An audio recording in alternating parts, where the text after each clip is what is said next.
The atmosphere in the palace had shifted from gloomy to nightmarish. A snake would slither across the moat, and suddenly Her Grace would be tearing through the east wing to investigate. A strong gust of wind ruffling the leaves on one of the few trees in the lawn was a similar emergency.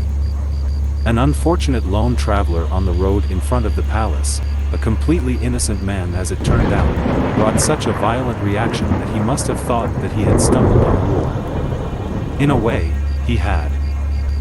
And every morning, there was a new arrow in the front hall, mocking her. I was given the terrible assignment of guarding the portrait for a few hours in the early morning. Not wanting to be the one to discover the arrow, I seated myself in a chair opposite, never letting my eyes move away for even a second.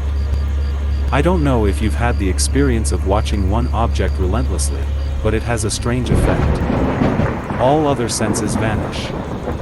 That was why I was particularly startled when the Duchess rushed into the room, blurring the gulf for me between her portrait and herself.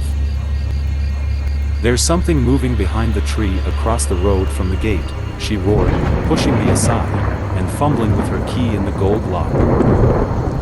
She was shaking with madness and excitement, and the key did not seem to want to go in. I reached out to help her, but the Duchess was already kneeling, her eye to the keyhole, to be certain that the key went through. It was precisely in that second that the arrow arrived, but this one never made it as far as the portrait. I actually met Miss Sanakin years later, while I was in Morrowind to entertain some nobles. He was impressed that I had risen from being a humble domestic servant to being a bard of some renown. He himself had returned to the Ashlands and, like his old master Hyamast, was retired to the simple life of teaching and hunting.